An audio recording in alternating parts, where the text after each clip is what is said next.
Bonjour, donc je suis responsable des prélèvements du Rhône, dans le Rhône, et responsable des 2 maisons du don lyonnaises. Quelle est votre fonction dans la vie de tous les jours, par exemple dans un cas comme celui-là, où l'EFS vient organiser des dons du sang en partenariat avec les clubs Rotary de Lyon. Ils sont au nombre de 17, Rotary, Rotaract, Inner Wheel, et puis également, citons-les, l'association des donneurs de sang bénévoles et l'amicale des toques blanches lyonnaises qui fait le petit casse-croûte d'après prélèvement. Parlez-nous du cheminement de la personne qui s'est inscrite ou qui arrive et qui dit « je veux donner mon sang ». Oui. Comment cela se passe-t-il ?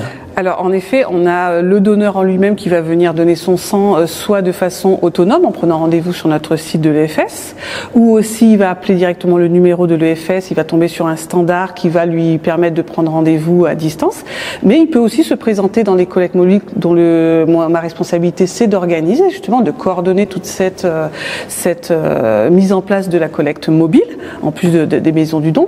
Et là, dans ces cas-là, il vient sans rendez-vous, il se présente, là beaucoup de personnes vont l'accueillir, que ce soit, comme vous disiez, des associations de donneurs de sang, le Rotary aussi. Il est dirigé vers le personnel de l'EFS qui est secrétaire et qui vont justement lui demander la partie administrative. Savoir s'ils sont éligibles, en clair. Alors, l'éligibilité va se faire un petit peu après. Là, ça va être vraiment la partie administrative. Là, il faut que le donneur ait vraiment sa carte d'identité ou un moyen d'identification. Et ensuite, il va remplir un questionnaire de façon confidentielle dans son coin, et c'est vraiment très confidentiel, et il va partir voir un médecin qui va faire l'entretien pré-don. Et cet entretien pré-don, c'est là où le médecin va voir s'il est éligible ou pas. S'il est éligible, il va partir faire le don. Des questions d'éligibilité, parlons de l'âge déjà. Il y a l'âge, exactement. Donc 65 ans pour un primo-donneur maximum et 70 ans pour un donneur qui a eu l'habitude de donner. Donc il va voir le médecin et ensuite quel est le reste du cheminement? Oui. Donc le médecin, quand il lui dit donc c'est bon, il est éligible, il rentre dans les différents critères, il va se présenter donc à une infirmière de prélèvement qui va l'installer, qui va discuter avec lui, qui va le prélever tout simplement. Pratiquement dans la convivialité, hein, parce que d'abord, entre guillemets, soyons clairs, il faut éviter pour certaines personnes une petite appréhension, un petit stress, et puis également il faut que la personne qui donne son sang soit détendue. Et ça, c'est vraiment, nous on a la chance en France et à Lyon aussi particulièrement d'avoir du personnel qui est très à l'écoute, et c'est vraiment leur métier principal. C'est ce que j'ai remarqué. Voilà. Et puis un petit clin d'œil qui est important également, nous avons dit tout à l'heure que ça se passait dans la salle de la Corbeille, l'ancienne salle de la Corbeille de la Chambre de commerce et d'industrie de Lyon.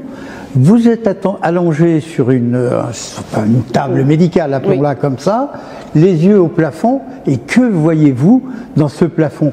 Des superbes décorations. Voilà. Donc tout ça contribue à la quiétude. Voilà. Et on remercie vraiment les associations, le club des Rotary, le club des Toques Blanches et la mairie de Lyon qui nous permettent de faire ces collectes événementielles qui sont très appréciées par les Lyonnais et même par d'autres, et par nous aussi, parce que même l'équipe c'est vraiment très agréable de faire une collecte de sang dans des lieux aussi historiques et des lieux aussi beaux. Combien de temps ça dure le prélèvement? Alors pour le sang du début que le donneur arrive jusqu'à la collation, parce que dans la collation on surveille. On va en parler, c'est important, on est à Lyon, capitale mondiale de la gastronomie. Donc 45 minutes, il faut compter 45 minutes à 1 heure pour être vraiment tranquille. Et on vous donne un certificat après de donneur? Non, vous êtes inscrit sur les listes et puis sollicité, voilà, si vous le voulez. C'est vraiment si vous le voulez. Y a-t-il des sangs particuliers, enfin je ne suis pas du monde médical, mais j'allais dire des résus, pardon, des groupes sanguins que vous recherchez particulièrement parce qu'ils sont rares? Exactement. Alors on est souvent en alerte en France sur le groupe O-, parce que ce sont des groupes qui sont rares et qui sont très recherchés. Donc c'est quelque chose que on incite, et les personnes qui sont au et qui donnent leur sang, souvent ils sont rappelés quand on a un patient qui est en attente. Et souvent c'est très très important. D'où l'importance des bases de données, appelées comme ça, qui sont confidentielles, rappelons-le. Et qui sont gérées par RGPD. Donc ça, un petit mot sur j'appelle ça la poste casse-croûte.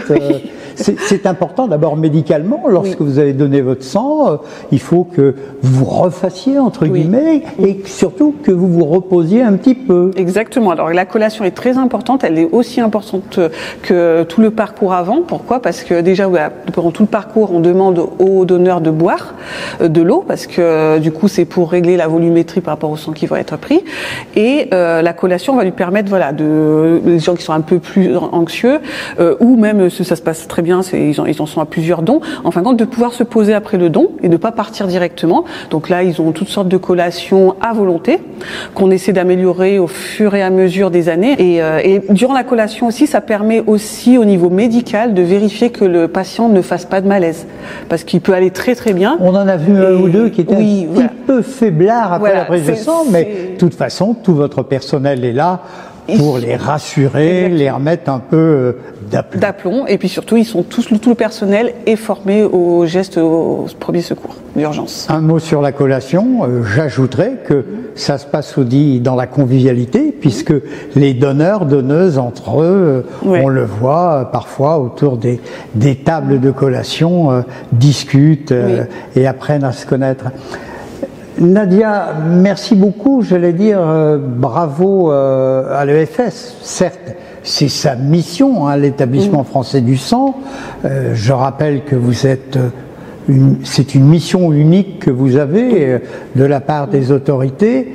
Quel est pour vous un mot, un sentiment sur le partenariat en particulier avec les 17 clubs Rotary, Rotaract et Innerwheel qui vous aident soit pour servir, soit pour distribuer des tracts, soit pour aider les gens, les placer, les accompagner. C'est fondamental. C'est-à-dire que l'on pourrait dire dans un mauvais français, c'est du win-win. Voilà. Et puis bon, pour moi, alors, si je devrais utiliser un mot, je dirais que on est toute une famille. C'est-à-dire qu'on a chacun nos responsabilités. Comme vous dites, nous, on a une responsabilité réglementaire, alors que vous, au contraire, c'est nous apporter et vous êtes essentiel. Et moi, je le dis souvent, vous êtes essentiel.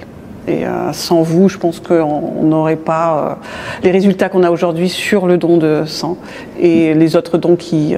Merci pour cette remarque, Nadia, mais vous êtes essentiel, j'entends bien, mais encore une fois, c'est un réel partenariat, l'un ne va pas sans l'autre, c'est-à-dire qu'on ne pourrait pas nous faire de notre propre chef des prélèvements, et vous, c'est quand même important d'avoir une structure. Oui. Le mot de la fin, et on ne parlera pas de fin à la lyonnaise et FAIM, mais le mot de la fin, en fait, sur cette opération, presque le bilan, au bout de 2 jours de dons.